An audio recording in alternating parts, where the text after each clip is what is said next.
Ahora sí, la semana pasada estábamos viendo algunos contratos, vimos arrendamiento, vimos el contrato, el depósito, una modalidad del depósito que se llama secuestro judicial, que es precisamente cuando a raíz de un procedimiento legal se... Permítanme un segundo, que estoy escuchando el audio de regreso. Voy a salir y voy a volver a entrar porque tengo un problemita de audio. Permítanme, no se vayan.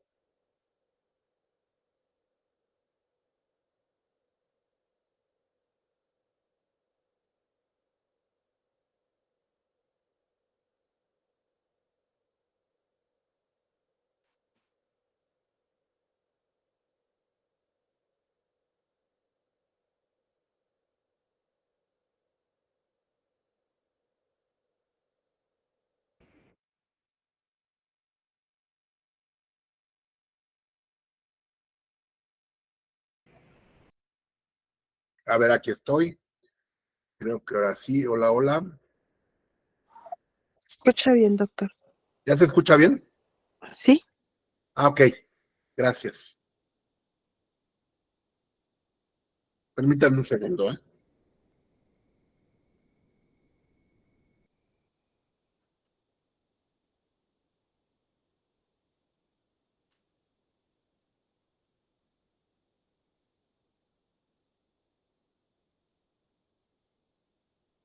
Decíamos que la semana pasada nos tocó ver el contrato de arrendamiento.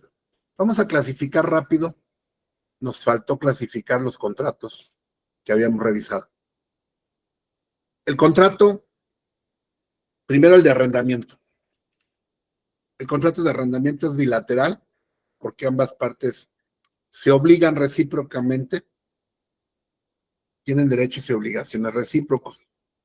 Contrato de arrendamiento es siempre, siempre va a ser oneroso, porque la característica o la diferencia entre el arrendamiento y el comodato es precisamente que el arrendamiento pues genera un pago en dinero o en especie por el servicio de renta. Es un contrato conmutativo porque desde que se celebra las partes saben las prestaciones a las que se habrán de apegar.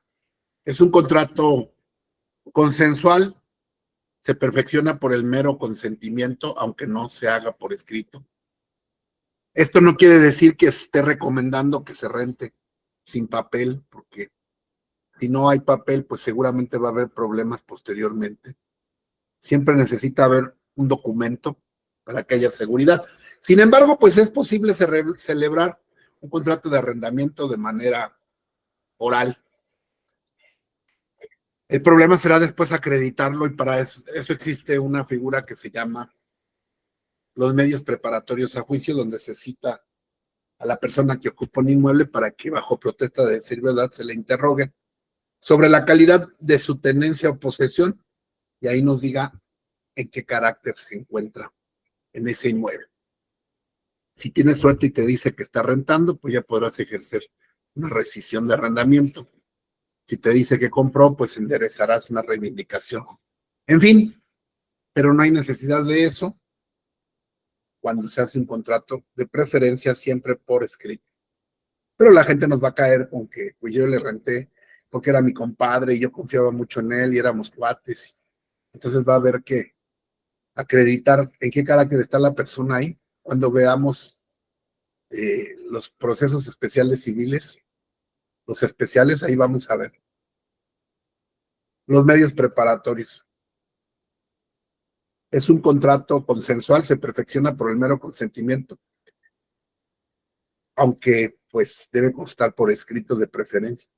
Es un contrato de tracto sucesivo, porque no se agota en un momento, sino que las prestaciones se van recorriendo en el tiempo.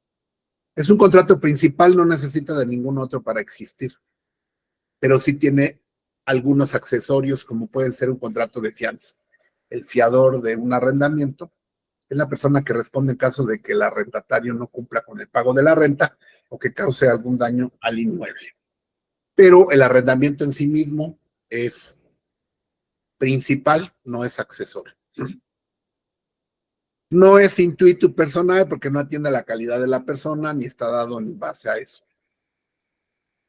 Bueno, ya vimos, es un contrato no solemne, es un contrato no traslativo de dominio, sino traslativo de uso, porque traslada el uso, nada más de una cosa por un tiempo determinado a cambio del pago de una renta. Es un contrato nominado porque la ley le da nombre. Déjenme, estos cuadritos los voy a poner en pantalla, perdón. Estos cuadritos ya se los compartí, pero si no los tienen, acuérdenme al ratito que termine la clase para subirlos al chat. Son 2 cuadritos. La clasificación de los contratos nos ayuda a entenderlos mejor.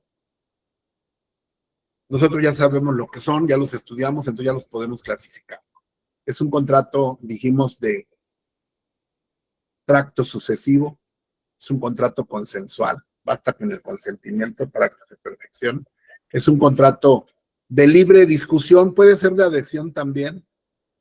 Hay un arrendamiento mercantil que se llama arrendamiento financiero, donde yo rento generalmente un vehículo, una maquinaria, y voy pagando como si lo estuviera rentando. Déjenme abrir mi pizarrón. El arrendamiento financiero es un contrato mercantil. Los contratos que estamos viendo aquí, pues son los contratos típicos que tienen nombre, pero hay otros que no tienen nombre o tienen nombre en el derecho mercantil o tienen distinta naturaleza, y esos se llaman contratos atípicos. Yo tengo un libro que se llama precisamente Contratos de Tráfico Empresarial. Hay libros de contratos atípicos porque acuérdense que no necesariamente los contratos tienen que tener un nombre, basta con que tengan objeto, consentimiento, solemnidad, y que este objeto sea lícito, posible, física y jurídicamente para que el contrato se pueda llevar a cabo, aunque no tenga nombre. Estos se llaman contratos innominados. El arrendamiento financiero en un principio fue innominado y después el Código de Comercio ya le dio nombre. En un arrendamiento, una persona llamada arrendador le renta a otra persona. Vamos a poner el ejemplo clásico del arrendamiento financiero. Una persona llamada arrendador le renta a otro llamado arrendatario un objeto mueble o inmueble mediante el pago de una renta.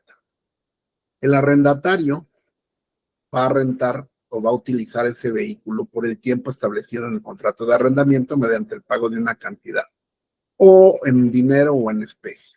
Es un contrato traslativo de uso porque únicamente se traslada el uso, no el dominio, no la propiedad.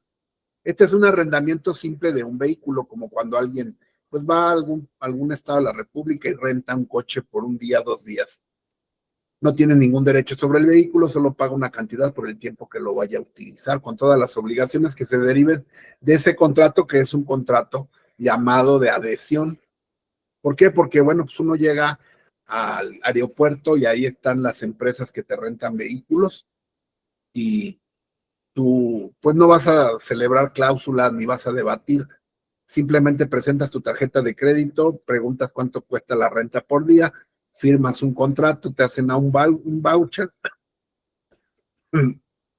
Así es un corazón aquí.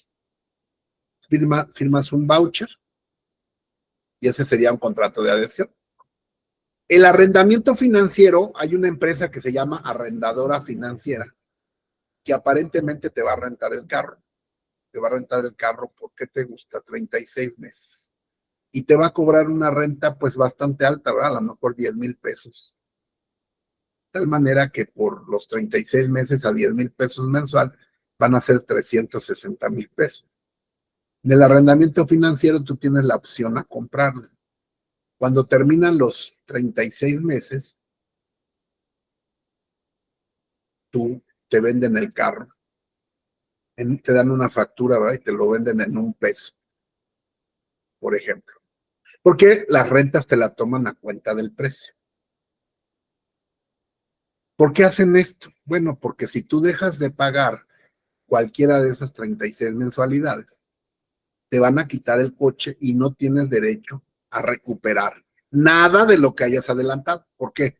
Porque eso que adelantaste no fue a cuenta de la compraventa del coche, sino fue un arrendamiento. Entonces, la arrendadora financiera o el arrendador recupera su renta del vehículo y tú ya no tienes derecho a nada. Porque esta es una compraventa a plazos, también puedes comprar el coche a plazos y en esos casos tú tienes derecho o tienes, ese contrato es un contrato real, ¿verdad? Tú adquieres el derecho real sobre el vehículo. En el arrendamiento financiero no, simplemente eres un usuario del vehículo y si te mantienes al corriente te lo van a vender, pero hasta el final. Este arrendamiento financiero es un invento a favor de las arrendatarias. Antes era muy difícil que alguien te diera crédito, entonces la manera de garantizar era esa, ¿no? Y de presionarte para que pagues tus rentas, porque si te atrasas en alguna de las 36 mensualidades, te quitan el carro y no recuperas nada. Entonces, fíjense cómo se van disfrazando pues las figuras jurídicas para beneficio de las partes. Como es un contrato voluntario, pues tú aceptas o no aceptas, ¿no? Pues hay varias figuras que, repito, no están prohibidas por la ley y al no estar prohibidas, pues se puede llevar acá. Vamos a clasificar ahora, ese es el arrendamiento, vamos a clasificar el otro contrato que vimos, que fue el contrato de, permítanme un segundito, vamos a abrir el otro cuadrito de clasificación.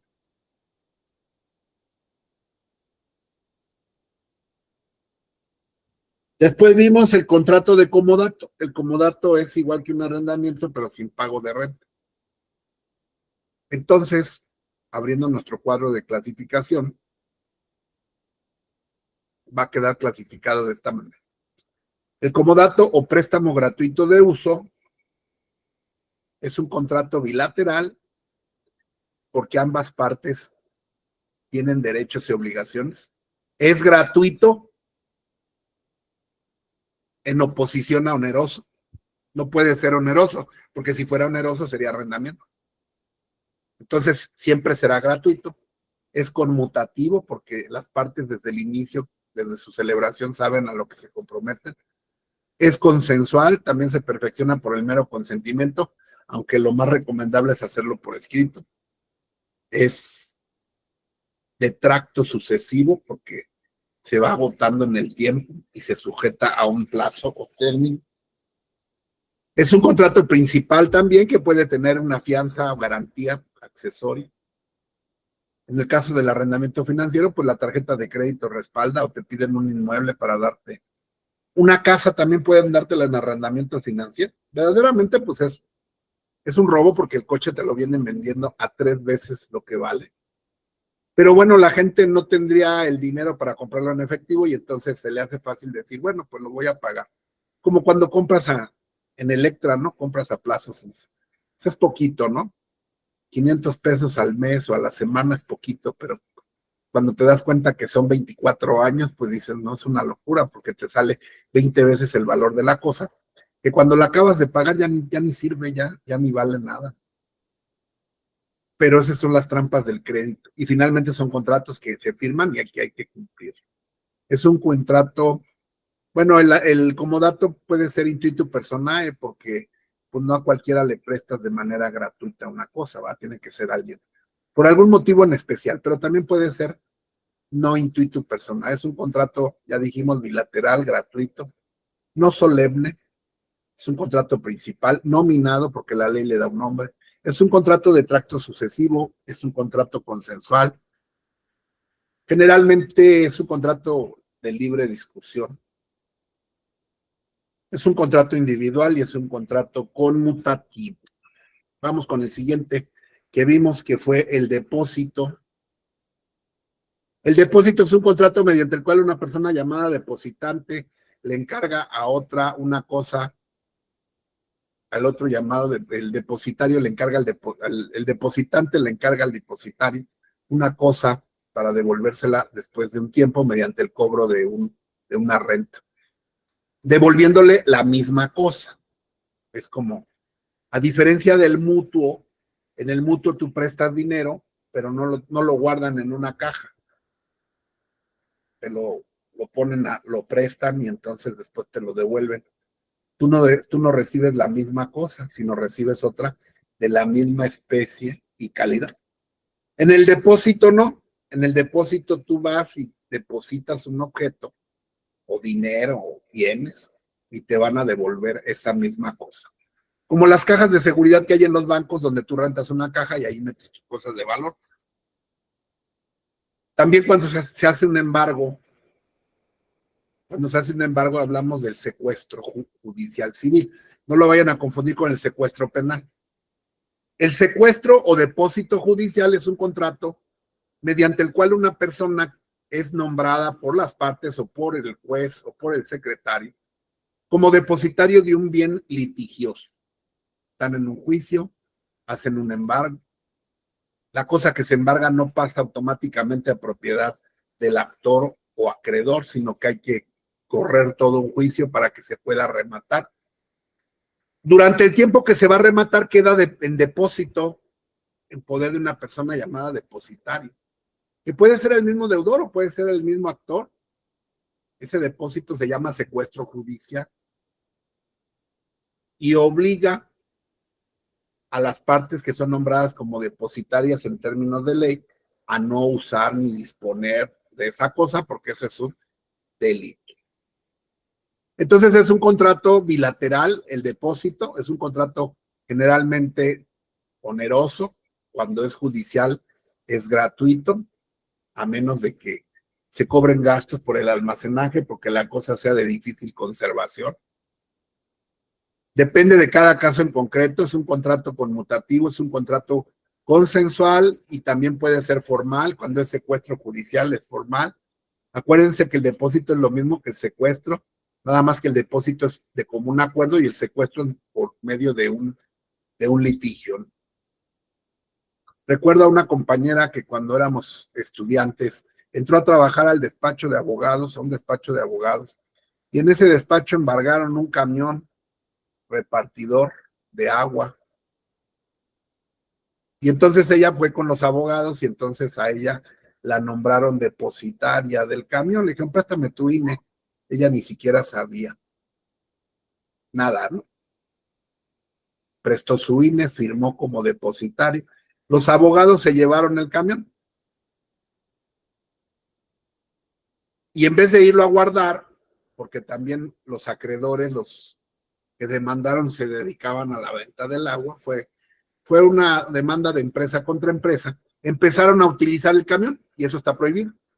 Y la bronca le cayó a mi compañera, le iniciaron una denuncia penal por abuso de confianza. Es el delito de cuando dispones de una cosa de la que debiste de haber tenido tu resguardada.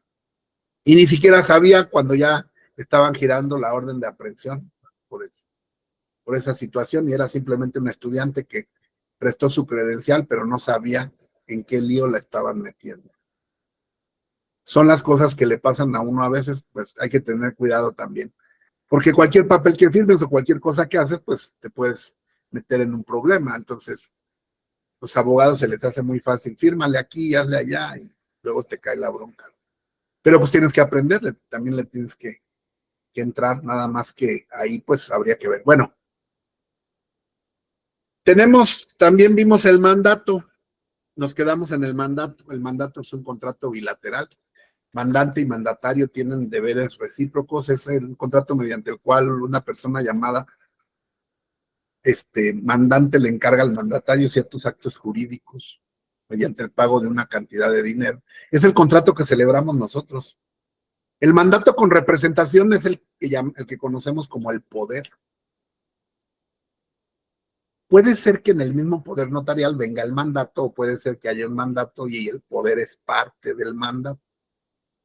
Porque si ustedes ven un poder nada más dice que una persona le da poder a otra para realizar ciertos actos jurídicos. Pero generalmente no dice cuánto le va a pagar ni cuánto duran. El poder generalmente es accesorio al mandato. Casi nunca se hace un contrato de mandato, con el puro poder pues uno actúa. Pero lo ideal para mayor seguridad pues es hacer un contrato de mandato donde en ese contrato se ponga y se va a ejercer dicho mandato a través de un poder notarial con número tal y tal y cual. si se quieren hacer bien las cosas. No sé si me estoy explicando, porque una cosa es el poder. Tú con un poder puedes actuar a nombre de otra persona. Vimos que los poderes pueden ser limitados, pueden ser generales, pueden ser para actos de dominio, para pleitos y cobranzas, para actos de administración o pueden ser para todo. Entonces una persona puede obrar con un poder a nombre de otra para realizar o todo esto cuando son poderes amplios o alguna situación en específico. Ese poder, lo único que dice es quién es el poder dante, cuándo se dio, qué notario lo firmó, los testigos, nada más. Pero a lo mejor puede ser que yo como apoderado estoy desempeñando ese mandato. Por ejemplo, aquí en la escuela donde yo estoy, yo no sabía que me habían apoderado. Una vez me dijeron, oiga, ¿puede por favor irle a pagar a una trabajadora a San Luis Potosí? Lo va a chingar yo, ¿por qué? Pues es que usted es apoderado de la escuela.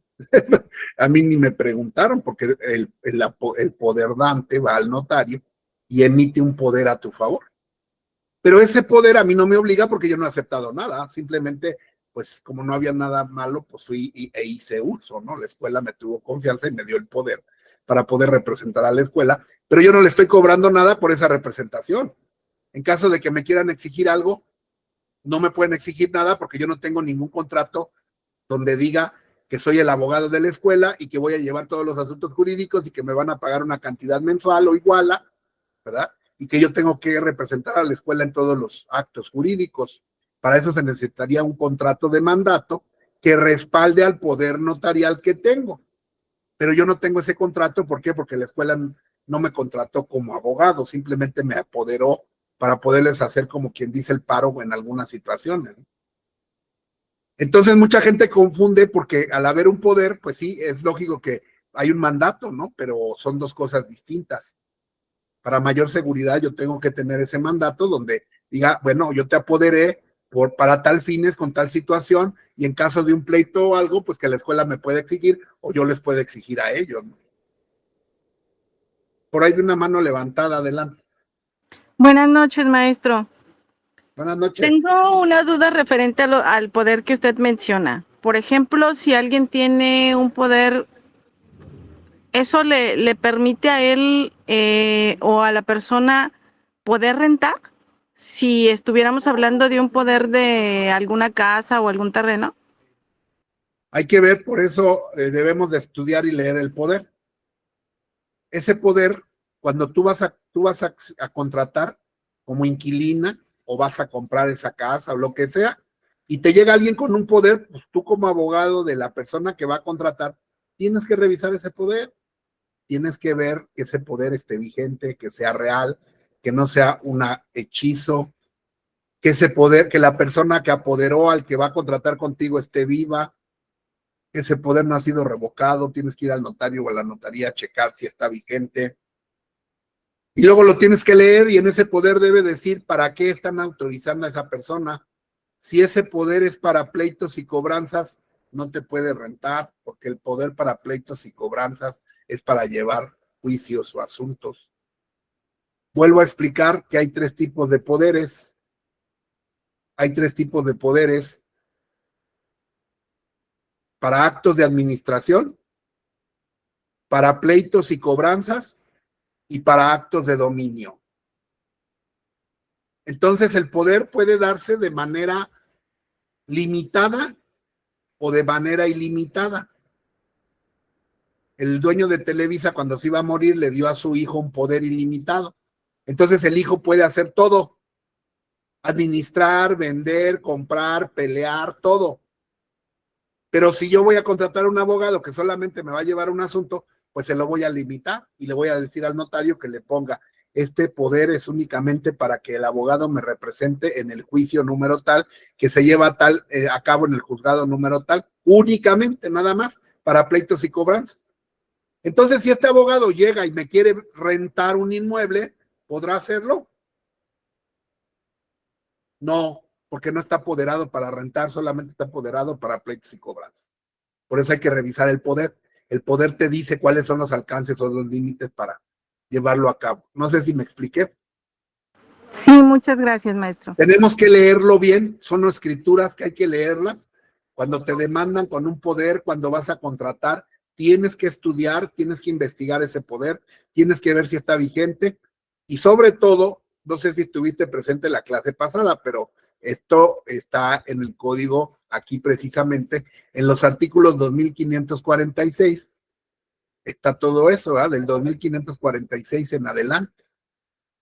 Entonces hay poderes amplios, hay poderes limitados, aquí viene cómo se limitan, aquí viene cuándo se termina el mandato, qué obligaciones tiene el mandatario, pero siempre debemos de atender a la escritura o al mandato, porque pues eso es, por ejemplo, si ustedes entran a trabajar en una empresa y la empresa empieza a contratar, pues les va a preguntar a ustedes, a ver, revísame este contrato, revísame este poder. En una audiencia, una persona que se presenta en una audiencia, pues tienes que ver si el que está ahí viene a nombre de la empresa y si está apoderado por Coca-Cola o por el Palacio o quien sea, porque si no, no tiene poder.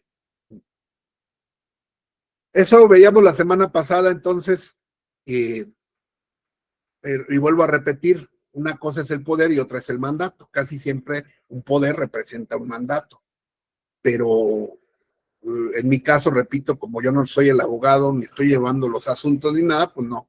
Simplemente hay un poder ahí que, pues sí, en cierta medida sí me sorprendió porque yo nunca les autoricé a que me apoderaran. Pero esto es como el testamento. El dueño de la escuela va a la notaría y hace un poder y dice, quiero apoderar al licenciado Lembo a nombre de la escuela. Pero si hay algún problema, pues yo simplemente voy a decir, pues yo nunca firmé ningún mandato contigo. O sea, tú me apoderaste, pero a mí nunca nadie me preguntó. Sin embargo, cuando yo actúo, y como esa ocasión que fui a la escuela a pagarle a una empleada que demandó laboralmente, y entonces yo comparecí a la audiencia con ese poder, me acredité con ese poder como representante de la escuela y le pagué a la trabajadora, bueno, con el dinero que me dieron, ¿verdad? Entonces yo ya estoy aceptando ese poder, ¿verdad? Porque al momento de yo acreditarme quiere decir que sí acepto el poder que me está dando la escuela. Después no puedo decir que no, ¿verdad? Pero nada más fue para ese asunto.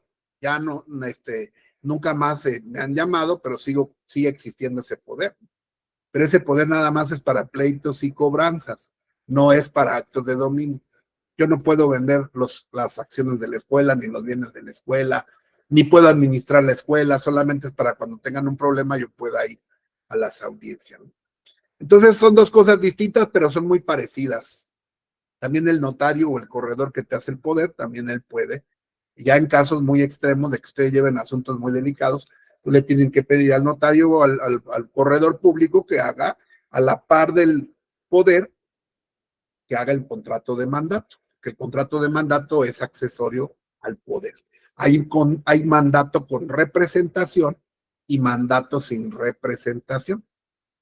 Yo puedo ser el mandatario de la escuela y estar como director, pero no soy el representante de la escuela. El representante legal es el dueño, entonces cuando hay un pleito va el dueño.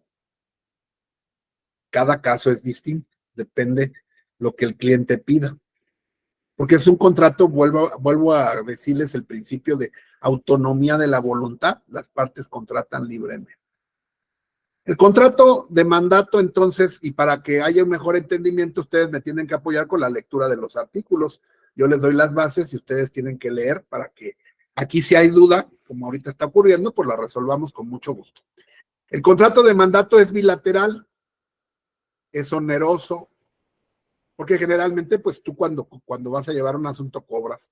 Casi ninguno de nosotros, cuando llevamos asuntos pequeños, divorcios, cobros de pagarés, casi no hacemos contrato, pero si vamos a llevar asuntos muy grandes, sí es conveniente que hagamos contrato porque luego la gente ya no te quiere pagar. Y que en ese contrato establezcas bien qué vas a hacer, cuánto cobras y cómo te van a ir pagando, para que después no te digan que a Chuchita la bolsearon. Ese contrato debe ser formal, a veces es consensual y a veces se acredita con la pura autorización. Cuando tú presentas una demanda y dices, en este acto autorizo al licenciado fulano de tal para que me represente como mandatario, en términos del artículo tal y cual en la demanda, pues ahí ya estás celebrando un mandato y te estás sujetando a las obligaciones que marca la ley en el contrato de mandato, aunque no tengas un papel escrito. Entonces, cuando uno litiga, pues un poquito de manera más seria o estás en una firma de abogados, pues sí tienes que firmar contratos con tus clientes. Si son si son asuntos de no mucha cuantía, pues no, pero casi ahorita ya todos, lo ideal es que firmes para que en caso de que haya algún problema, pues tú te puedas cubrir. Porque luego la gente dice, es que usted me dijo que tanto, es que usted me dijo que ya incluía gastos, es que usted me dijo que iba a ganar. Entonces yo tengo que cubrirme así como se cubre un doctor, ¿verdad? Y tengo que ponerle en el contrato que es un contrato de medios, no de fines. Eso lo expliqué en la clase pasada. ¿Alguien me puede decir que es un contrato de medios y no de fines? ¿Alguien se acuerda?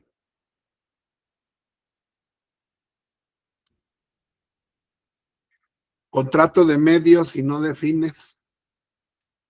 Cuando hablamos de la responsabilidad médica lo expliqué. Contrato de servicios médicos.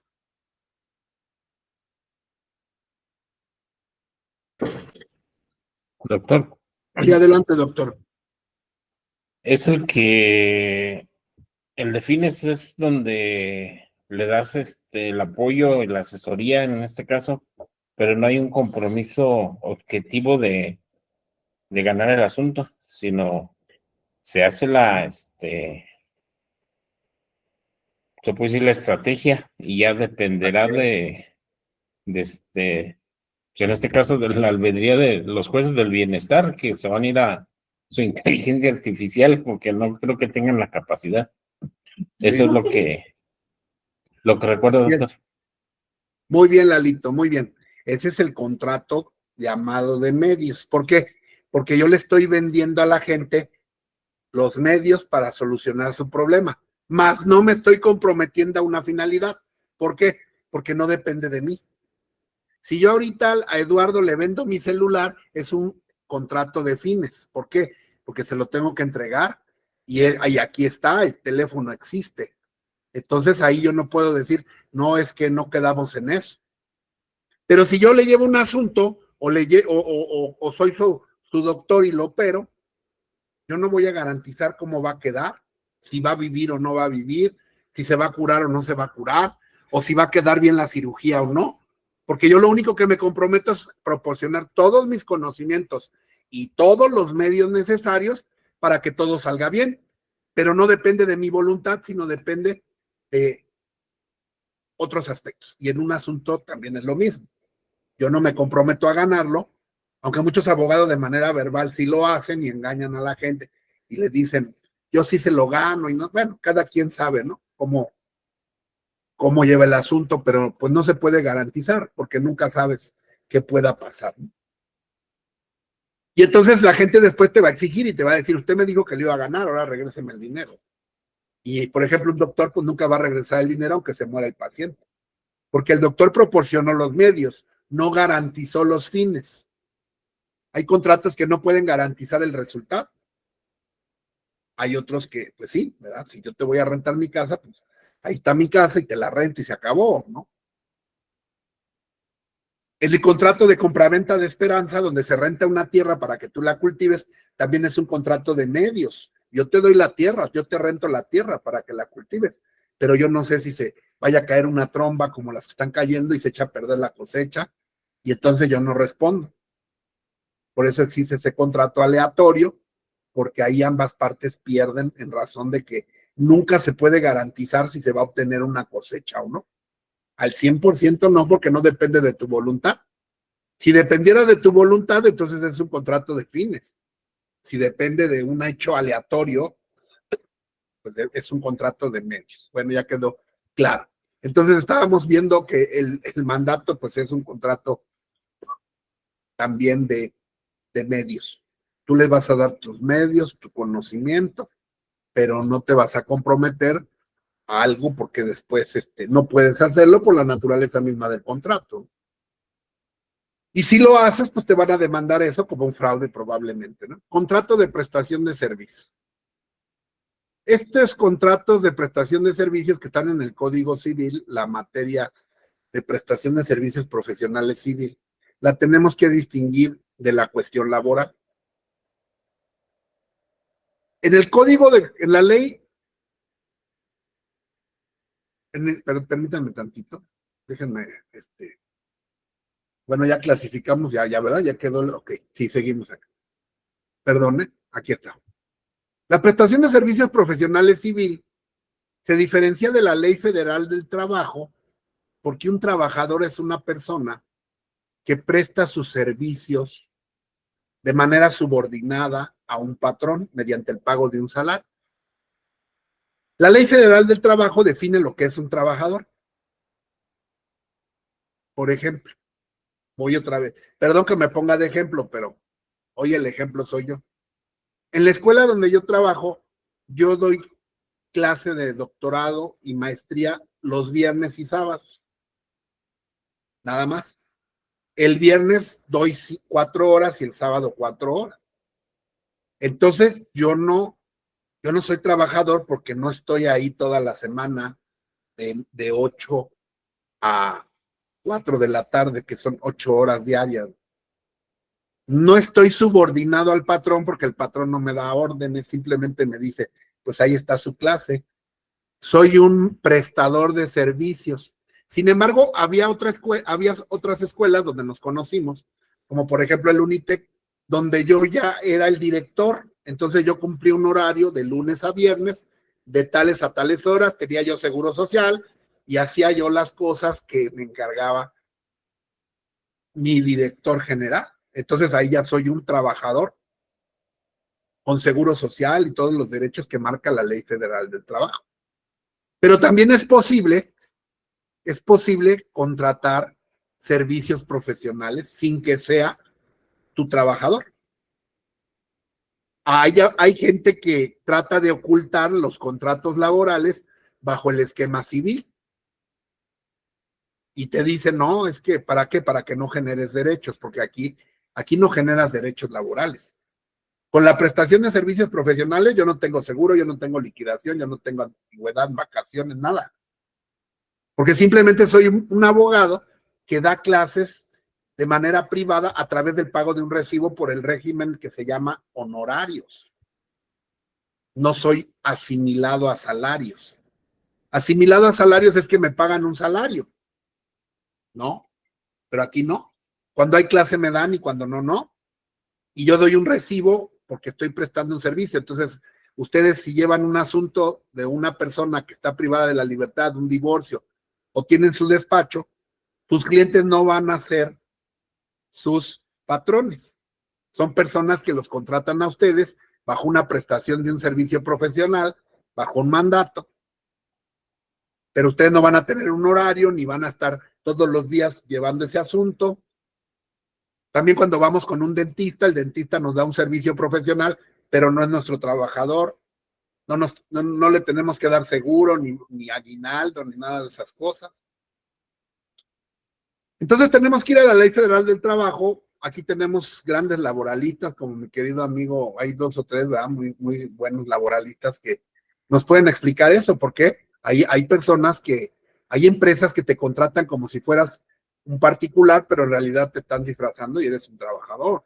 Y hay personas que aunque tengan ese contrato demandan laboralmente y dicen yo estaba subordinado. Hay jurisprudencia que dice que si tú ibas yo no voy a la escuela, por ejemplo. Pero ahorita ya no es necesario que vayas al centro laboral, también puedes ser empleado en línea. Todo eso ya avanzó. Los requisitos para ser trabajador, de acuerdo a la Ley Federal del Trabajo, pues están en la Ley Federal del Trabajo, en una materia que se llama derecho laboral. Pero también las personas trabajan a través de la prestación de servicios profesionales. Por ejemplo, siempre hasta el año 2000, pues se discutía si las personas del servicio doméstico eran trabajadoras o eran prestadores de servicio. El servicio doméstico son trabajadores también, ¿no? Y tienen los derechos de un trabajador. Y entonces te pueden demandar digo, ha ocurrido, por ejemplo, casos que ustedes van a llevar si se dedican a esto, donde yo contrato un albañil para que me eche aquí arriba un cuarto y se cae y se mata o se lesiona y después me cae la bronca porque me dicen, usted no lo tenía dado de alta en mi seguro social. Es que no era mi trabajador. ¿Y dónde está el contrato de prestación de servicios, ¿no? De albañilería?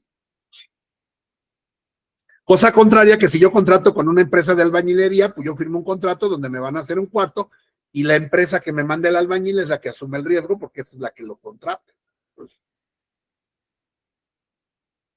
Hay muchas cosas que en materia laboral son interesantes, como el famoso outsourcing, ¿no? Empresas como por los centros comerciales. Los centros comerciales, por ejemplo, Liverpool, que han estado contratando a los empleados de seguridad y a los de limpieza a través de otra empresa. Por ejemplo, yo pongo una empresa de seguridad que se llama Seguridad Dr. Lembo, ¿no? Y yo le vendo a Liverpool la seguridad.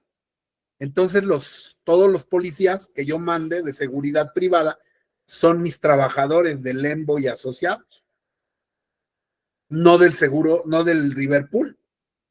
Entonces, pues se supone que a Liverpool yo los mando a que presten un servicio, pero el que cobra, el que les paga y el que los emplea soy yo.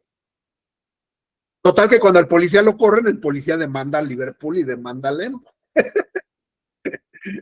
Y entonces hay que sacar los contratos y hay que pelear y hay que decir, Liverpool dice, pues es que ellos no eran mis empleados, ¿no?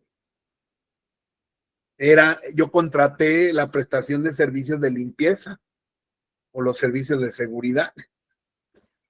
Y todo eso ha sido una discusión política muy fuerte. Y iba a ser un pleito en los juzgados, demostrar. Y el trabajador, pues por ley, y repito, aquí hay especialistas, demanda a todos, ¿no? Y dice, pues yo no sé, pero yo el servicio lo prestaba en Liverpool y a mí me mandaba la gente de Liverpool y entonces Liverpool es mi patrón también, patrón solidario. Si no me paga la empresa, me paga Liverpool, ¿no? Y entonces también Liverpool, cuando contrate con esas empresas, pues tiene que ver qué tan solventes son para después no generar problemas laborales.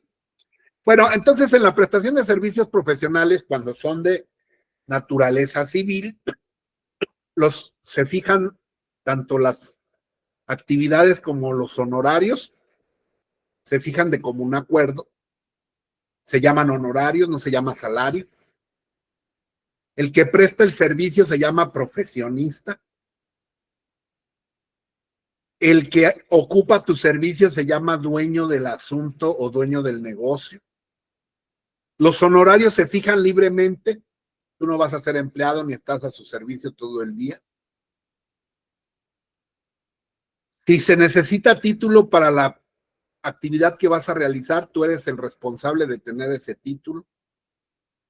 Si tú prestas servicios dentales y no tienes título de dentista, pues estás desde luego, además de cometiendo un delito de usurpación de profesiones, estás poniendo en riesgo la salud de la gente y vas a ser responsable penal, civil y administrativamente de estar haciendo eso, porque para prestar un servicio que requiera título para ejercerse, como es el derecho, la medicina, o todos aquellos que señale la Ley General de Profesiones. En la Ley General de Profesiones están las profesiones que necesitan título para su ejercicio. Si tú vas a abrir un taller de hojalatería y pintura, no necesitas título. Rentas un local y ahí pones tu taller de mecánica o de hojalatería o de pintura o de albañilería o de instalaciones sanitarias.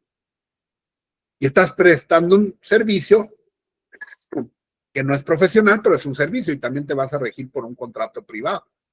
Si arreglas un refrigerador, pues es un contrato privado, que a veces ni se firma papel, simplemente llamas, oiga, se descompuso mi refri, ¿cuánto me cobra? Tanto, ahí está, y son verbales, ¿no?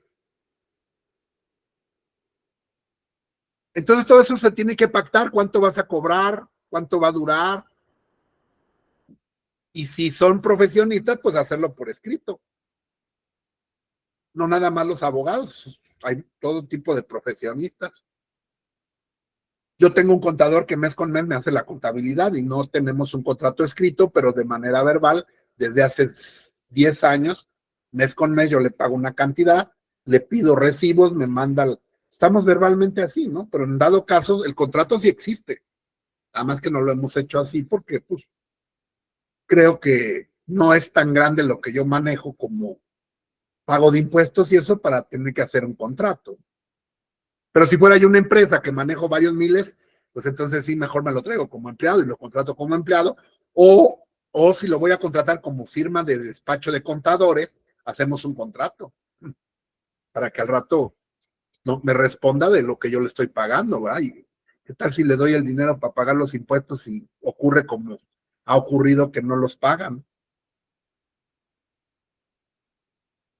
Ese contrato entonces se llama contrato de prestación de servicios.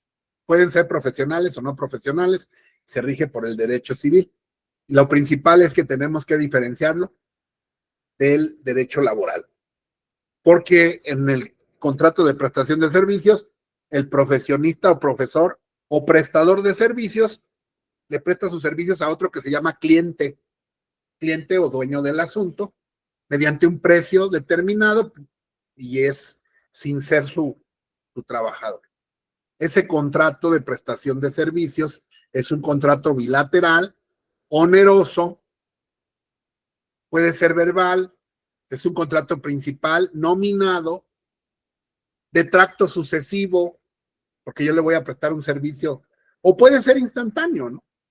A lo mejor le arreglo su máquina, su computadora en un día, porque soy un ingeniero en computadoras, ¿verdad? Y voy a su despacho, a su empresa y le instalo en un día toda la red, entonces es un contrato instantáneo. O le puedo dar el servicio de contaduría mes con mes y entonces es de tracto sucesivo. Es un contrato de libre discusión, es un contrato individual, no es laboral, es un contrato conmutativo.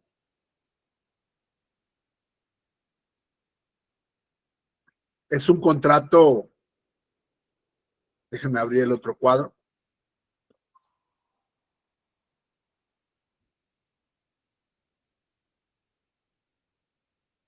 Es un contrato intuitu personae, generalmente sí, no necesariamente. Generalmente sí, porque bueno, a mí la escuela me contrata pues porque por la calidad, por mi título, ¿no? No a cualquiera lo contratan en cierta empresa o en cierto lugar, depende de la persona, ¿no?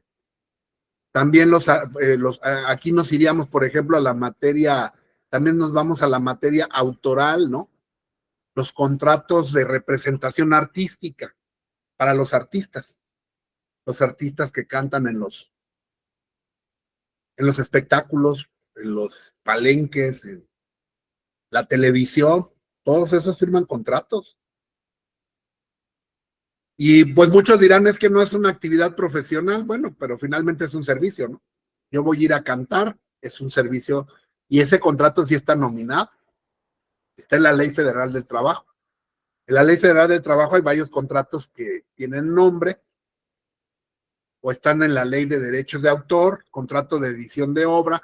Por ejemplo, con la editorial con la que tengo yo los libros, tenemos un contrato de edición. Yo hago el libro, ellos lo producen, ellos lo cobran y me dan una ganancia. Y casi tampoco firmamos contrato, fue oral, ¿no? Bueno, contrato de obras a precio alzado. Precisamente es cuando una persona contrata a una constructora para que le realice una obra. En estos casos, el empresario es el que dirige la obra y pone los materiales. El cliente contrata a la empresa de construcción y le dice, quiero que me contrates. O sea, es que habemos personas pobres como yo que vamos y agarramos un albañil en la calle y le decimos, construyeme un cuarto aquí o arréglame esta pared. Pero si estamos hablando ya de cuestiones de la construcción de un centro comercial o de una unidad habitacional o de un edificio, pues ya es una cosa entre empresas. Entonces va a haber una empresa que se va a encargar de la construcción y va a haber otra empresa de inversionistas que va a contratar con esa empresa de construcción, que es ahorita lo que quiere hacer el gobierno, ¿no? El gobierno, lo que hacía Infonavit, es que Infonavit con el dinero contrataba empresas que hacían las casas. Ahorita lo que quiere hacer el gobierno, ellos mismos hacer sus empresas y construir las casas, ¿no? Le va a pasar como a la refinería que no refina, al Tren Maya que se descarrila, porque el gobierno todo lo que toca lo hace mierda, porque los gobiernos no están para construir obras, los gobiernos están para gobernar. Para la construcción de obras tienen que ser pues empresas que se dedican a eso, como ocurre en la administración pública local, ¿no? Que la delegación a lo mejor, la alcaldía Iztapalapa contrata los servicios de una empresa X para el bacheo. Eso no ocurre porque el Departamento de Obras Públicas se encarga de eso, el mismo gobierno bachea. Pero ya para alguna otra cuestión más específica, a lo mejor sí pueden contratar una empresa, por ejemplo, para la construcción de un distribuidor vial. Para la creación del segundo piso del periférico no lo hizo la delegación o la alcaldía, ni el gobierno de la Ciudad de México. Contrataron a las empresas creo que de Carlos Slim o no sé de quién, para que hicieran esas obras. Y esos contratos, pues los revisan los abogados, ustedes, ¿verdad? Y ahí, caso por caso, aquí ya les decía yo la clase pasada, si a ustedes les toca estar en alguna situación de estas, pues se van a tener que volver expertos en estos temas. Ahorita no, porque a lo mejor nunca en la vida les va a caer un asunto de un contrato de obras a precio alzado. Pero si Dios quiere y los contratan en una empresa que se dedica a la construcción, pues tendrán que aprender a hacer esto y aprender con los ingenieros y con los peritos y con los financieros, y tendrán que hacer un equipo multidisciplinario para revisar bien los contratos y aplicar su conocimiento para que la empresa pues haga los mejores contratos y a la hora de los problemas pues no haya mayor situación. Aquí lo que el derecho civil nos proporciona son las reglas generales. Ese contrato se llama contrato de obras a precio alzado y se forma por dos partes, un empresario que dirige la obra y el dueño de la obra, que es el que contrata al empresario. El contrato se rige pues por la disposición libre de las partes y en la ley hay algunas cláusulas supletorias y otras taxativas. Por ejemplo, aquí dice que el riesgo de la obra es a cargo del empresario, salvo convenio en contrario. Entonces ya depende qué es lo que vayan a hacer y cómo se va a pactar eso, porque para hacer esos contratos pues se van a reunir. Así como cuando yo contrato al albañil, pues me reúno con él, cuánto me vas a cobrar, cuánto va a tardar.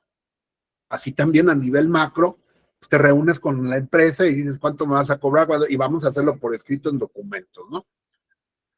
Entonces, aquí pues estamos en temas de peritos, planos, diseños, tiempo, honorarios, mano de obra, material. Todo eso ya dependerá de lo que el cliente te pida, de lo que la situación del momento lo requiera. ¿Qué va a pasar si el material sube? ¿Cuánto tiempo va a tardar? Aquí hay muchos problemas. Todos los que han construido alguna vez saben que es bien complicado tratar con albañiles, con gente así, porque siempre te salen cobrando de más. Es difícil, ¿verdad? Entonces muchas veces es mejor contratar que un ingeniero sea el que se aviente la bronca con los albañiles, ¿no? Y que él sea el responsable. A mí no me interesa si el albañil ya no vino, se mató, es tu bronca, ¿no? Y a mí me cumples con mi obra. Entonces, el contrato de obra a precio alzado, un contrato pues civil cuando se hace no con fines de lucro, pero generalmente es mercantil, es bilateral, es oneroso, debe de ser formal, es un contrato principal, es un contrato nominado, de tracto sucesivo, de libre discusión, es un contrato individual, es un contrato conmutativo, porque desde el principio saben las prestaciones, etcétera. Vamos con el siguiente contrato. ¿Hasta aquí alguna duda?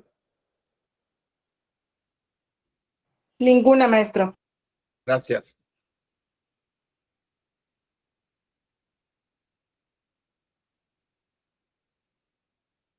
Permítanme. Sí, maestro. Contrato de transporte. El contrato de transporte que está en el artículo 2646, todos nos hemos subido a un camión foráneo, a un camión local, al metro. Es un contrato mediante el cual una persona se obliga a transportar por tierra, por agua, por aire, personas, animales, mercancías o cualquier otro objeto. Yo puedo ir a Veracruz, compro un boleto y me dan un boleto que se llama carta de porte, técnicamente. Ese boletito, pues, dice ahí a qué horas es el viaje, de dónde a dónde, cuánto cuesta, qué asiento me toca. Y ahí viene cuál es la aseguradora, qué casos responde la empresa. Es un contrato de adhesión. Yo no voy a llegar a ver, vamos a hacer el contrato, ¿no? Cuando compras el boleto, aceptas las condiciones y si no, pues no lo compras. Estas empresas están vigiladas por la Secretaría, por diversas autoridades administrativas, ¿no? Para que tengan seguros, y aún así, pues ya saben las cosas que han pasado. Los porteadores, acabamos de verlo ahorita con la pipa que explotó, que le echaron la bronca a la empresa, ¿va? Los porteadores responden del daño causado a las personas por defecto de los conductores. Por eso se murió el conductor, ¿verdad? Porque el conductor sabía que no fue culpa de la pipa ni de él. Seguramente fue un bache o se sumió y por eso se volteó, ¿verdad? Todos vimos cómo resanaron. Pero ya platicaba yo que el dueño de esa gasera no le conviene hacer bronca porque le quitan el gas. Es una concesión que te da el gobierno. Si te pones al brinco, te la quitan. Entonces, el de perder 100 millones ahí o 50 millones, pues, perdería miles de millones. Entonces, se echa la bronca y sin problema, ¿no? Aunque hoy ya sacaron una nueva ley para la circulación de este tipo de camiones con sustancias peligrosas en la Ciudad de México. El día de hoy estaban anunciando eso, ¿no? Este transporte puede ser civil o puede ser comercial. Generalmente es mercantil. Los camiones, las líneas camioneras lo hacen por lucro o por interés comercial. Entonces la demanda sería mercantil, pero las reglas se rigen por el contrato de porteadores o alquiladores. Por eso se llama carta de porte. Cuando yo mando mercancías también a través de, pues hasta incluso del correo, ¿no? Hay empresas que te hacen mudanzas. Todo eso se rige por estas leyes. ¿Qué pasa? ¿De qué son responsables? ¿De qué cosas no son responsables? ¿Quién entrega? ¿Quién recibe la cosa? Las infracciones que se cometan por el chofer, los riesgos, quién los cubre, artículo 2653.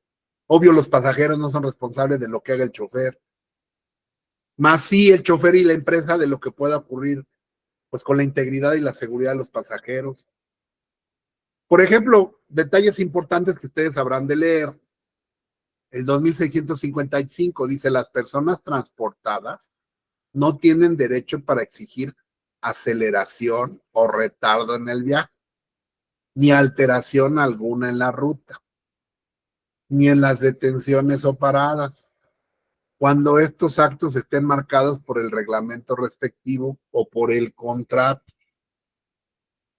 Entonces, ustedes, si no siguen mi consejo y no leen, no van a saber estos detallitos, ¿verdad? Que son de cultura general. Porque todos alguna vez nos hemos subido en transporte donde un güey va diciéndole que le acelere, o el güey va corriendo, o hay alguien que se quiere bajar en un lugar que no es parada. Y la ley aquí está la solución. Claro que no vas a llevar un asunto de estos a un tribunal civil. Pero ¿qué tal que la persona, por bajarse donde no era parada, lo mató una moto y entonces demandan al chofer del camión? Entonces yo voy a poder alegar que el Código Civil establece que hay paradas, ¿no? Y que la persona de manera altanera le pegó. Hemos visto que le pegan al chofer para que le abriera la puerta, se bajó ahí donde no estaba permitido y la mató un coche. Entonces no es responsable el chofer. Pero voy a tener que invocar el mandato del 2655. O que alguien le puso una pistola al chofer y le dijo, písale, cabrón, córrele. ¿Por qué? Porque venían robando a los pasajeros y entonces, a lo que voy es, hay detallitos que ustedes tienen que leer, ¿verdad? Por una vez en la vida, para que más o menos, por lo menos sepan dónde buscar cuando hay alguna situación. El artículo 2656 nos dice cuáles son los requisitos de la carta de porte. El boletito que nos dan en la central camionera, pues sí, trae el nombre de la empresa, el nombre de la persona que va a hacer el uso, a dónde es el viaje, a qué horas. También cuando mandas mercancías te dicen cuándo llegan, cuánto te van a cobrar, dónde se va a entregar, si es directamente en el domicilio, si es en la central camionera. Punto importante, las acciones contra los transportistas no duran más de 6 meses. Después de que concluyó el viaje, tienes 6 meses para demandar. Por ejemplo, que te roben tu maleta, cualquier situación que pudiera ocurrir, incluso con las aerolíneas también, ¿no? También las cosas que son peligrosas. Hay gente que envía cosas que pueden ser peligrosas y que dañan a los demás usuarios o a las mercancías, y entonces, ¿quién es el responsable ahí? ¿Qué pasa si se transporta un animal? También eso es importante. El otro día vi una señora que estaba haciendo un escándalo en una aerolínea porque se llevó a su perrito en una de esas jaulas para perros y los meten en el equipaje, creo, del avión, o ahora ya los pueden llevar arriba, no sé, pero total que el perro llegó muerto, ¿no? Y entonces a cualquiera de ustedes los puede contratar a esa señora y decir, quiero que demandes a la empresa. Y si es un agente de dinero, pues uno le va a decir, no, pues claro, deme 20,000 pesos para empezar, ¿no? Aunque sepas que va a ser difícil, lo que quieras. La gente luego ya no quiere tanto el dinero, esa gente quiere venganza. Me acuerdo hace poquito que me hablaron para un asunto así, donde un tipo judío de mucho dinero quería demandar a una compañía de aviones porque la azafata le tiró el café en las piernas a su hija y su hija se quemó las piernas. Y él se quería demandar no porque necesite dinero, porque quiere hacer pedo. Y bueno, pues tienen dinero, ¿no? Y yo tengo necesidad, pues prestan. Ya después le diré que pues si no se le quemaron las piernas, no se le desprendió la dermis, pues no hay lesiones, ¿no? Pero pues hacemos el relajo, yo cobro, y porque si le cae el café y pierde un ojo, pues entonces sí, ¿verdad? O si le pasa algo en el avión y no hay el auxilio necesario, en fin. Hay juicios millonarios ahorita en contra de las empresas por negligencia o por situaciones que se pueden dar. Entonces, además de pero las bases están aquí en el Código Civil. Aquí están las bases de todos los contratos. Ahora, ya para una cuestión así en específico, pues tendré que consultar el Código de Comercio, la ley de aeronáutica, la ley que regula la prestación de servicios de aeronaves, todo para poder saber y hacer una estrategia de cómo demandar a esa empresa aeronáutica, ¿verdad? O si es desgraciadamente una situación de una tragedia, pues hay que cobrar por los muertos, ¿verdad? Las familias tienen que cobrar indemnizaciones y todo eso. Y eso nos toca a nosotros. Contrato de hospedaje. El contrato de hospedaje generalmente pues lo conocemos como los hoteles, ¿verdad? El contrato de hospedaje tiene lugar cuando una persona le presta albergue a otro mediante una retribución convenida. ¿Cuál es la diferencia con el arrendamiento? Bueno, pues es que el arrendamiento generalmente es para un establecimiento más o menos permanente.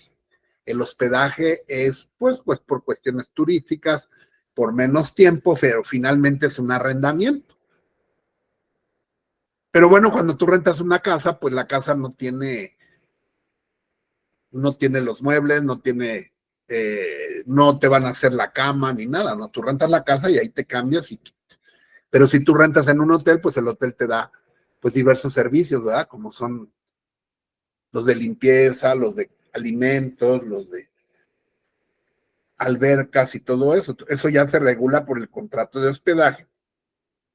Y todos estos contratos, además de estar regulados por el Código Civil, desde luego que existen regulaciones sanitarias, administrativas, turísticas, fiscales, de bomberos, de reglamentos que regulan toda la cuestión del hospedaje, porque si no, pues pueden pasar cosas como esta.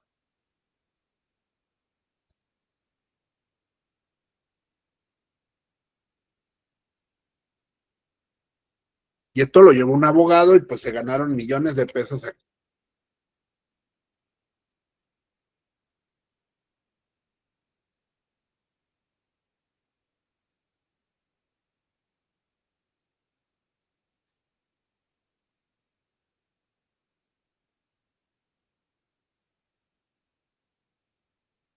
Ahí va, ¿eh?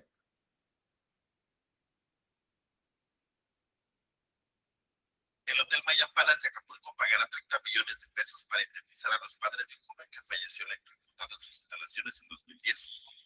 Monto histórico ordenado por la Suprema Corte de Justicia de la Nación, siendo el primer precedente que hay en México en el cual se hace una condena seria a una empresa por un descuido en sus instalaciones que tuvo como resultado el fallecimiento de una persona. El 15 de septiembre de 2010, Ángel Sinué perdió la vida en este hotel de la... Les muestro este que tiene un poquito más de volumen. Permítanme.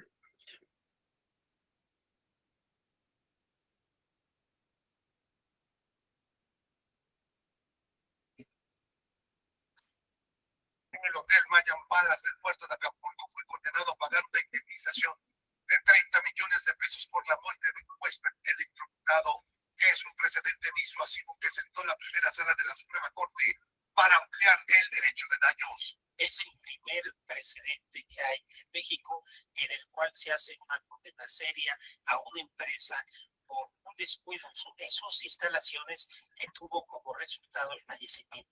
Entonces, la base de todo es el conocimiento del derecho civil. Tengo que ver qué tipo de contrato es, porque si yo no soy huésped, no hay contrato. No tiene que haber unos contratos de hospedaje. ¿A qué se obliga la empresa? ¿Cuál fue su responsabilidad en la muerte de este muchacho? 5 o 6 años se llevó este asunto y finalmente se ganó 30 millones de pesos. Le ganó los familiares del muchacho muerto al hotel. Para ampliar el derecho de daños. Es el primer precedente que hay en México en el cual se hace una condena seria a una empresa por un descuido de sus instalaciones que tuvo como resultado el fallecimiento de... El 16 de septiembre del 2010, Ángel Sinué García Medina perdió la vida al caer en el agua artificial del hotel, que se encontraba electrificado por el cortocircuito de una bomba de agua sumergible a la que no se le había dado mantenimiento. El establecimiento carecía de personal capacitado para enfrentar la emergencia, pues después de sacarlo con un par de renos, no se le dio la atención médica necesaria. La médica del hotel no supo qué hacer, tuvieron que recurrir a gente de los huéspedes, había unos cardiólogos de los huéspedes. El hotel no nada más eso, sino que sacó el cuerpo de Miguel Ángel del hotel para quitarse el problema de encima en una ambulancia, simulando que estuviera. Eso fue gravísimo. Los padres del joven lograron de un juez civil se les pagara 8 millones de pesos por reparación del daño moral, pero durante la apelación, la tercera sala del Tribunal Superior de Justicia del Distrito Federal la redujo a 1 millón de pesos. Considerando la sala, las magistradas de la sala, que no había, que no se tendría que enriquecer a las víctimas de esta situación, porque además se trataba de personas con una clase social media. Tras recurrir al amparo, los deudos llegaron a la primera sala de la Suprema Corte, donde se fijó el pago por daño moral, equivalente a 30 millones de pesos. La suma se calculó por la gravedad de la conducta descuidada y capacidad económica de la empresa, además de la afectación que le ocasionaron a la víctima. Esto propone la justicia de Unión, ampara y protege a Ángel García Medina y a Sabina Medina Corpa. Y por supuesto que entre estos aspectos no está y puede estar el nivel socioeconómico de la víctima, porque esto sería absolutamente discriminatorio. Y el Código Civil dice que se debe de tomar en cuenta el nivel socioeconómico de la víctima.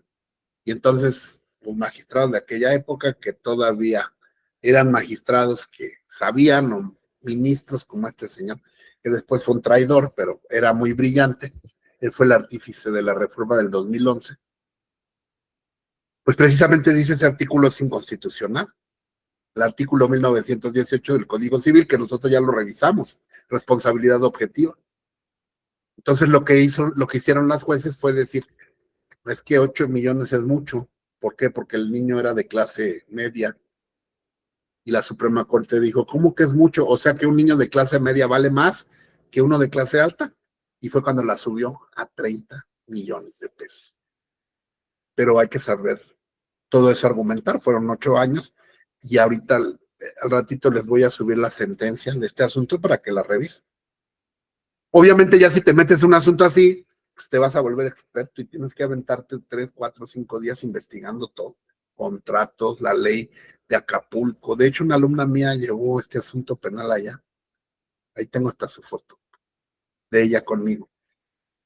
Y lo utilizo mucho como ejemplo para la responsabilidad penal de las empresas, ¿no? Pero cuando estás empezando tu carrera, lo menos que debes de saber, pues lo mínimo es pues, las reglas del contrato de hospedaje. De ahí se deriva ya todo. No nada más con esto lo vas a resolver, ¿eh? Estas son las bases. Pero las bases las debes de tener en la mente, ¿no? Que es un contrato de hospedaje mediante el cual una persona llamado hotelero le da a otro llamado huésped alojamiento mediante una retribución debida. Y dependiendo del contrato, pues puede incluir alimentos o demás prestaciones donde pues el que presta ese servicio pues tiene la obligación de mantener la seguridad, la salubridad del establecimiento, porque es un establecimiento mercantil. El artículo 2669 establece algo que es una curiosidad histórica en el mundo del derecho. La autotutela. Hablando de teoría del proceso, creo que esto ya lo vimos. Hay diversas formas de solución de conflictos. Los abogados lo que hacemos es solucionar conflictos. En la teoría del proceso, lo primero que te enseñan son cuáles han sido los métodos de solución de conflictos en la historia. La primera es la autotutela, la justicia por sí misma, la ley del talión. La Constitución dice que nadie se podrá hacer justicia por sí mismo, eso está prohibido, por eso existen los tribunales. Luego viene la amigable composición o la conciliación, así le llama la doctrina, la amigable composición, que es cuando llegas a un acuerdo. De ahí pueden derivar convenios. Y también tenemos hoy día ya una ley que es la Ley Nacional de Mecanismos Alternativos de Solución de Conflictos. En materia civil y en materia penal. Hay 2 leyes ahí. ¿De dónde vienen? Pues los mecanismos como la mediación, la conciliación, las juntas restaurativas.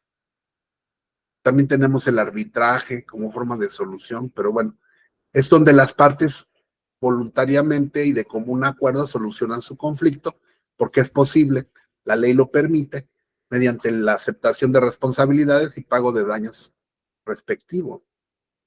Y luego viene la tercera forma de solución de conflictos, que es la heterocomposición. La heterocomposición es cuando las partes no se pueden arreglar ellas mismas y como no se pueden hacer justicia por propia voluntad o por propia, no se dice por propia mano, la Constitución no dice eso. Muchos dicen, nadie se puede hacer justicia por propia mano. Eso no dice la Constitución. Nadie puede hacerse justicia por sí mismo. Eso es lo que dice la Constitución. Y cuando no se pueden arreglar mediante los mecanismos autocompositivos o de conciliación, según el artículo 17 de la Constitución, se van a la heterocomposición, que es precisamente donde un hetero, un distinto, un tercero, llamado juez o árbitro, es el que va a solucionar mediante un juicio el problema. El problema de la heterocomposición es que siempre va a haber uno que gana y uno que pierde. Y entonces siempre va a haber uno que va a quedar disconforme, ¿verdad? Por eso lo que se busca en este modelo de justicia oral que se implementó después del 2009 es lograr la solución del conflicto mediante mecanismos alternativos. Nosotros los abogados viejos fuimos educados en juicios, pleitos, ¿no? Arbitrajes, juzgados, litigios, sentencias. Ahorita la nueva era, lo que los viejos, abogados viejos como yo no sabemos mucho, son las cuestiones de mediación, conciliación, porque estos ahorran dinero al Estado, le ahorran dinero a las partes, solucionan el problema, son más rápidos, son más efectivos y dejan satisfechas a las partes. La autotutela, pues ya ni entramos porque eso está prohibida. Ahora, ¿por qué entré a esto? Porque en este artículo hay una curiosidad.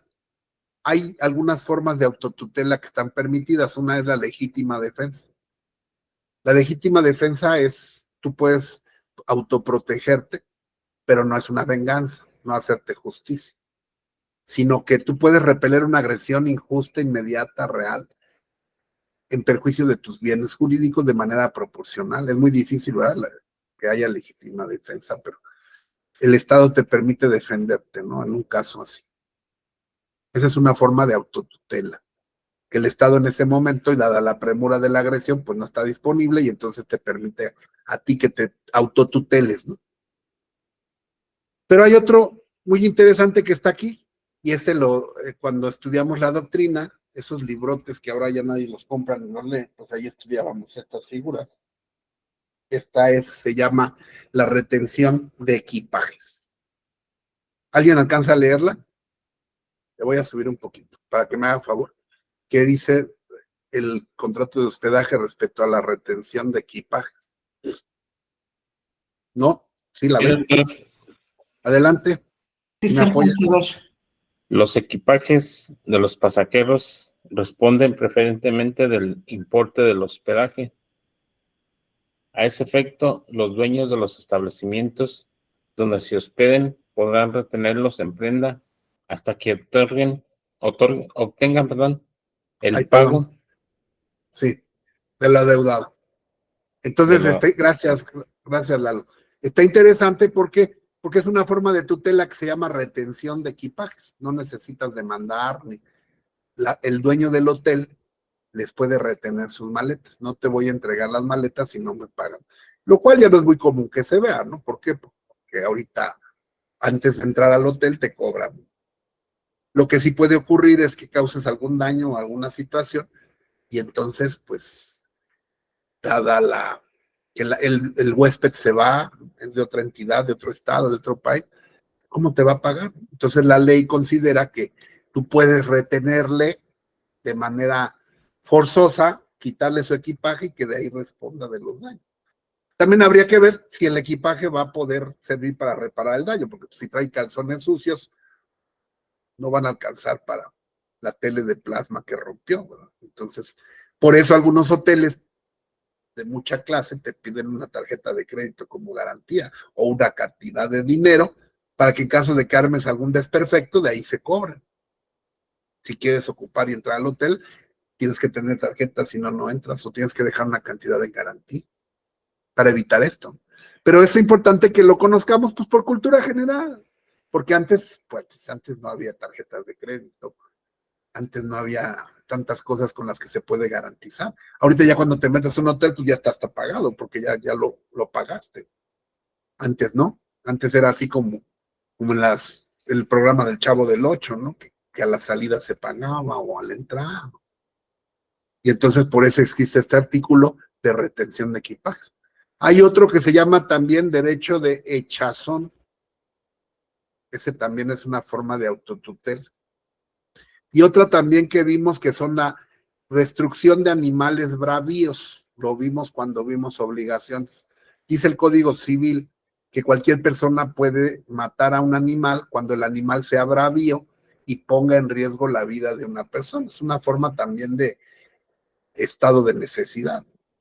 No necesario que sea un animal silvestre, ¿no? Pues si un perro mastín agarra a tu hijo y lo empieza a morder, pues claro que lo puedes matar. No vas a estar esperando a que llegue la policía o irte a un juicio, ¿no? Para defenderlo. Puedes matar al animal. y no tienes responsabilidad, porque es una forma de estado de necesidad, donde hay un bien jurídico de mayor valía, que es la vida de un ser humano, por encima del ataque de un animal bravío que pone en riesgo tu vida. Y el derecho de chazón, ese está en la ley naviera. Creo que también viene aquí. En caso de que un barco se hunda, pues el capitán puede ordenar que se tire todo el equipaje y todo lo que cause peso para salvar la vida de las personas. Pues, tampoco es algo muy común hoy día, ¿verdad? Y no sirve de nada, ya lo vimos con el Titanic, ¿no? Pero es importante, por cultura general, que sepamos que hay ciertas formas de autotutela que todavía nuestra ley permite. Estas son. Ok, bueno, seguimos. Entonces, todo esto, pues, repito, a lo mejor nunca lo vas a ocupar, pero pues eso es lo que debe saber un abogado. Para decirse abogado, debe saber todos esos detalles.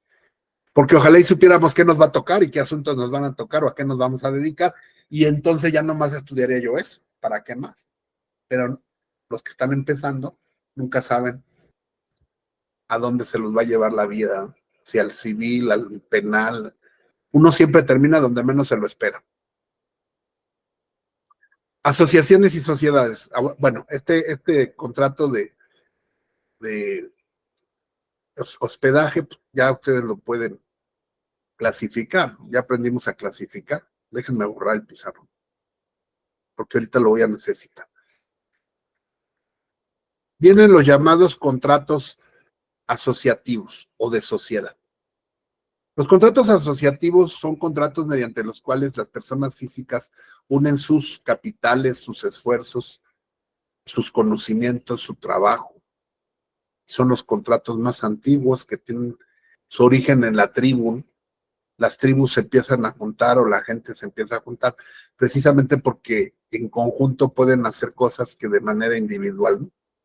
Entonces, un contrato asociativo es uno mediante el cual pues unas personas se unen jurídicamente mediante un contrato, que en materia civil puede ser asociación civil o sociedad civil. Las personas se unen mediante un contrato de esta naturaleza, celebran una escritura ante notario público. Estoy hablando de dos sociedades de carácter civil, porque también tenemos las sociedades de carácter mercantil, pero ahorita como estamos viendo civil, nos tocan las sociedades civiles. En derecho mercantil está la sociedad anónima, está la sociedad en comandita simple, está la sociedad de responsabilidad limitada y todas las que marca una ley que se llama Ley General de Sociedades Mercantiles. ¿Cuál es la diferencia entre una sociedad mercantil y una sociedad civil? Bueno, eso lo tiene el Código Civil. La asociación civil es una organización de personas donde se unen sus esfuerzos, conocimientos o capitales para lograr un fin que no es preponderantemente económico. Y en la sociedad civil bueno, vamos a leerlo directamente de la ley. Dice, cuando varios individuos convienen en reunirse de manera de que no sea enteramente transitoria para realizar un fin común que no esté prohibido por la ley y que no tengan un carácter preponderantemente económico. Por ejemplo, la sociedad, vamos a pensar en el Coppel, ¿no? El Coppel está formado por varios socios capitalistas, a la mejor. Ellos no tienen como finalidad más que lucrar.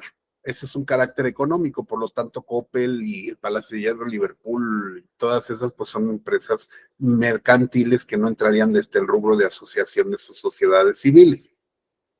Pero en el caso de sociedades civiles, por ejemplo, vamos a poner dos ejemplos de asociación, por ejemplo, una asociación civil, ¿no? La ANDA, Asociación Nacional de Actores.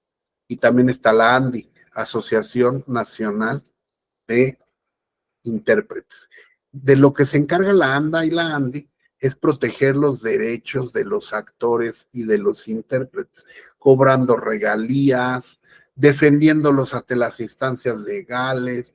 En el caso de la ANDA tienen una casa de viejitos para que los actores que quedan abandonados pues los recojan ahí. Estas asociaciones de carácter civil no tienen como fin lucrar o ganar, sino dar auxilio a los artistas que caen en desgracia o que, pues aunque no estén en desgracia, necesitan hacer valer sus derechos como artistas. Eso no quiere decir que la asociación no tenga dinero, claro que funciona con dinero.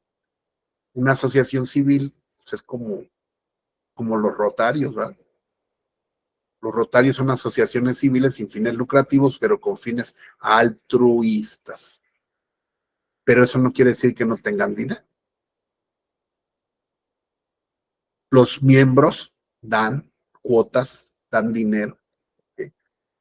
En el caso de los artistas cuando están en activo, cuando ganan dinero, tienen su credencial y van y pagan su cuota sindical a la ANDA o a la ANDI, para que con ese dinero se les dé a los viejitos, se le pague al personal y siga y subsista esta organización en defensa de los derechos de los artistas. Entonces, sí hay dinero, pero no es la finalidad, no es hacer dinero y hacerse ricos, es brindar una prestación cultural, de asistencia. Por eso cuando vean ustedes Casa de la Cultura, AC, Asociación Civil, quiere decir que está formada por varios asociados, no se llaman socios, se llaman asociados, pero la finalidad no es ganar dinero, la finalidad es promover la cultura.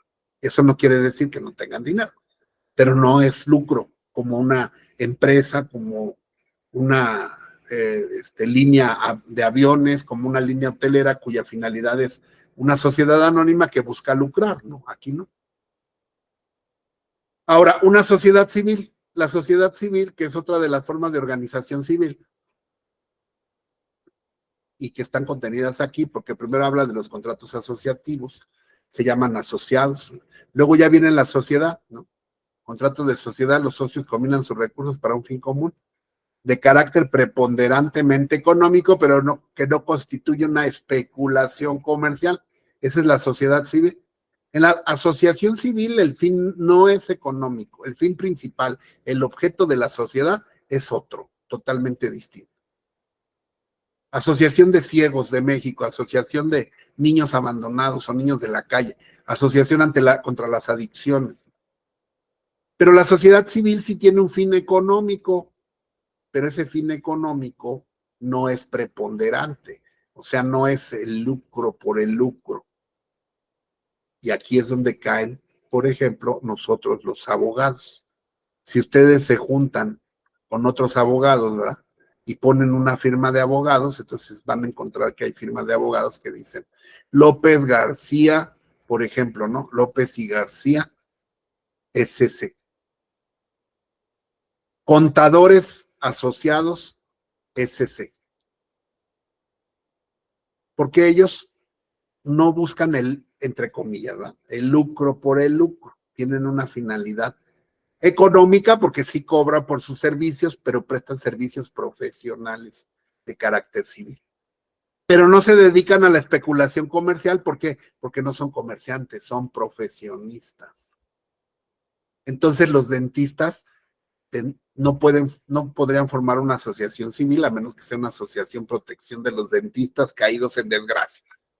Pero si vamos a hacer una asociación de dentistas para conseguir material dental, laboratorios, locales, y poder prestar nuestros servicios, la figura sería una sociedad civil de dentistas. ¿Por qué? Porque los dentistas pues prestan un servicio profesional, cobran desde luego, por eso el fin es económico, pero no es especulativo, como en el caso de las empresas mercantiles que, pues si nos vamos, por ejemplo, y vuelvo a los ejemplos, si nos vamos a las empresas mercantiles, una empresa que vende coches, no le interesa tu bienestar ni tu jubilación. Si nos vamos a una, vamos, se me ocurre ahorita Sanborns, ¿no? Sanborns vende libros y revistas, pero sobre todo libros. Pero a Sanborns no le interesa la cultura. No vende libros a precios baratos para la gente pobre, ni le dona a las escuelas, no, lucra con los libros. Sin embargo, si nos vamos al Fondo de Cultura Económica, Esa es una editorial que se encarga de vender o sacar libros gubernamentales a bajo precio. Entonces, esta sí se puede constituir como una asociación civil. Allá en Coyoacán, en el sur, está la de abogados penalistas. Alguien que me ayude. Le acabo de decir a Gaby. El INACIPE, ¿no? Instituto Nacional de Ciencias Penales. El INACIPE. Pues sí cobra los cursos, creo que recibe una parte de dinero del gobierno, está financiado por el gobierno, pero su finalidad no es lucrativa, su finalidad es la promoción al estudio del derecho penal. Entonces, esa perfectamente se puede constituir como una asociación civil. Pero si el INACIPE empieza a dar consultas jurídicas y tiene un despacho donde los abogados dan, pues sí, llevan asuntos a lo mejor a precios módicos o a lo mejor cobran norma, pues esa ya va a ser una sociedad civil. ¿Por qué prestan sus servicios profesionales? Con un fin económico, pero no lucrativo. Y ya para terminar y para que queden bien diferenciadas, la sociedad mercantil es la que está formada por comerciantes. La sociedad civil o asociación civil, pues es de naturaleza no comercial o no mercantil. En estos contratos de sociedades que se celebran ante notarios públicos, ahí se establecerá en la escritura pública cómo se llama, el nombre de la sociedad, su razón social, quiénes son los socios, cuáles son las reglas, bajo qué contrato se unen, cuánto va a durar, cuál es la finalidad. Entonces, si ustedes van a contratar con alguna de estas asociaciones o sociedades, pues hay que revisar la escritura, quién es el representante, cómo se pueden admitir socios, cómo se pueden correr a los socios. El organismo máximo que dirige a estas asociaciones se llama asamblea. La asamblea se forma por socios. Los socios se reúnen en asambleas ordinarias, que son generalmente 1 o 2 por año, o asambleas extraordinarias cuando hay un asunto extraordinario que resolver, y resuelven por votación. Votan, como en el Congreso, y así deciden cosas. ¿Cómo cuáles? Pues las cosas más básicas de la vida de la sociedad. Admisión de socios, expulsión de socios, cambio de asamblea de directivos, cambio de tesorero, cambio de presidente, cambio de secretarios, terminación de la sociedad, liquidación, extinción. Para todo esto hay una rama del derecho que se llama, es el derecho mercantil para la materia mercantil, pero también es el derecho societario. También es una especialidad muy interesante porque para todo el manejo de la sociedad tienes que hacer actas notariales, actas de asamblea.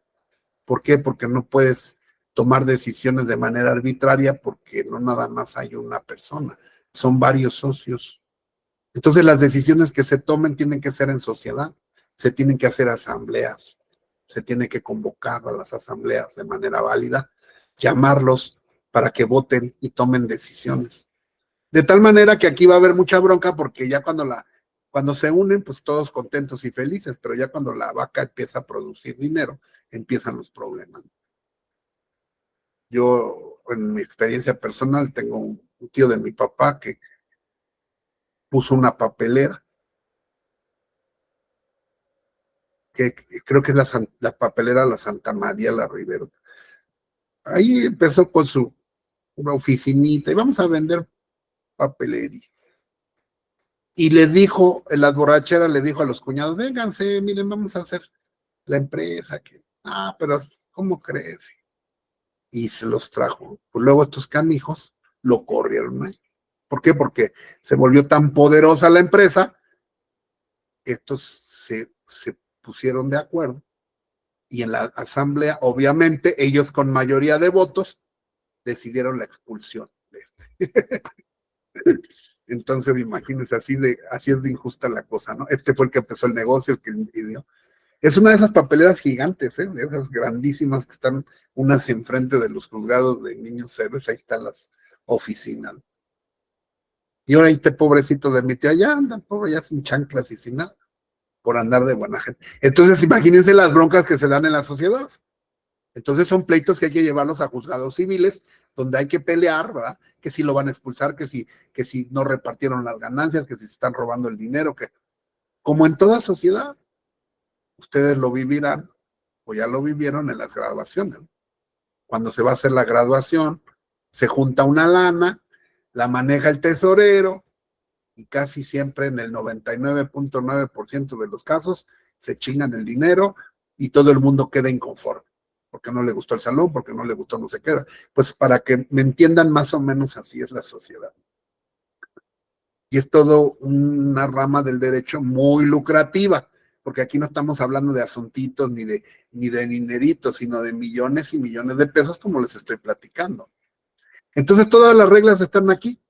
Las asambleas, cómo se toman las decisiones, las facultades que tienen, cómo se convoca a los socios, cómo se puede hacer una asamblea en línea, cómo votan, porque depende de la aportación que hayan dado. Por ejemplo, si yo soy el que más dinero aporta, porque el dinero de las sociedades se representa por acciones. En el caso de las sociedades mercantiles, por acciones que se escriben en el registro público y que incluso se suben a la bolsa de valores. Y dependiendo de la cantidad de dinero o cómo esté el estatuto, pues serán quien tenga la decisión, las decisiones mayoritarias. El que tiene el 51% o logran más del 51%, pues es el que controla la sociedad. Pero aún así se puede pelear. Vigilancia de cuotas, cambio de estatutos, correr socios, meter socios. Cuando no se ponen de acuerdo, muchas veces las empresas lo hacen interiormente sin problemas, pero de todo eso hay que dejar actas. Secretarios de actas, no sé si han oído esa. Este es el secretario de actas, es el que se encarga de llevar todo eso. Una vez que cambian de razón social, que reparten el dinero, que corren a un socio, pues eso hay que llevarlo a notario, a notariar todo eso. ¿Para qué? Para que en caso de un pleito judicial se acredite que se actuó conforme a derecho, ¿verdad? Porque te van a demandar ante un juez civil por cualquier cuestión societaria. Todo esto se rige por el contrato de sociedad, que es una escritura pública que se hace ante notario. Aquí está el objeto social, el nombre, quienes lo forman, el importe del capital social que aporta cada quien. Ya cuando se pelean, pues que unos se van para allá y otros para acá. Entonces, para empezar, pues estos sí son contratos formales, solemnes, porque se tienen que hacer ante notario. Y ante notarios tiene quiénes son los socios, quién administra la sociedad, cuáles son los socios administradores. También hay socios capitalistas nada más. Hubo un tiempo en que tú, al comprar una línea en Teléfonos de México, te vendían acciones. Tú eras accionista, pero no tenías manejo, ni intervención, ni nada, pero tenías las acciones, luego las vendías y te daban mucho dinero por esas acciones cuando no habían aparecido los celulares. ¿Cómo se disuelve la sociedad? Por decisión de los socios, porque termina el objeto social, porque se acaba el tiempo que se fijó para esa sociedad o asociación, o por debate, por pleito judicial. Todo ese derecho societario, pues es una maestría, un doctorado, diplomados. Hay gente que se dedica a eso y ahí sí hay mucho dinero porque hay sociedades muy poderosas. Y es un derecho muy especializado, es toda una rama del derecho que, repito, pues nosotros aquí somos médicos generales, no estamos estudiando las cosas generales, pero si se dedican a esto, pues ya se volverán especialistas porque tendrán que conocer pues todo el marco del derecho mercantil societario. ¿Qué pasa si se muere un socio? ¿Cómo heredan? ¿Cómo se va a repartir? ¿Cómo se va a liquidar la sociedad? Pues échenle una lectura ahí. Las empresas extranjeras privadas en México. Y luego ya dejamos para la próxima clase porque sí les voy a pedir que lean todo esto. Por una vez nada más, con calmita. Y impriman su código, subrayenlo, aunque sean abogados, vuelvan a hacer. Yo ya lo hice, miren, no los estoy mandando y no es por hueva, pero yo ya lo hice y yo ya subrayé lo más importante para ustedes, para que ustedes tengan las bases para entender lo más importante que hoy vimos, que fue la diferencia entre una asociación civil y una sociedad civil. Las dos se rigen por las mismas reglas, por socios, mayoría de votos. Asamblea de socios es la que toma las decisiones de todo tipo. Asambleas extraordinarias, asambleas ordinarias, todo esto se notaría aquí interviene el notario, no el corredor, porque son cuestiones civiles. Y aunque no tengan fines que no sean económicos o de especulación, muchas de ellas son muy poderosas y hay mucho dinero que se mueve. Muchos de las obras artísticas, de las herencias, de los fideicomisos, se manejan por este tipo de sociedades culturales. Entonces, ahí hay una muy buena fuente de ingresos. ¿Dudas? Bueno, No, pues doctor. Gracias, doctor. No, gracias. les voy a subir en la sentencia del Hotel Mayan Palace para que vean qué interesante estuvo y por qué condenaron al hotel a 30 millones de pesos. Échenle un ojito para que conozcan las sentencias de la corte, cuando la corte era la corte. Ahorita quién sabe cómo vaya a estar con estos payasos que están ahí, pero ni modo, nosotros nos tenemos que seguir preparando. Que descansen. Buenas noches. Buenas noches. Buenas noches. Buenas noches, doctor. Buenas noches. Gracias. Buenas noches, Buenas doctor. noches. Gracias. Gracias. Gracias. Nos vemos el jueves para penal. Sí, doctor, gracias. A parar la grabación.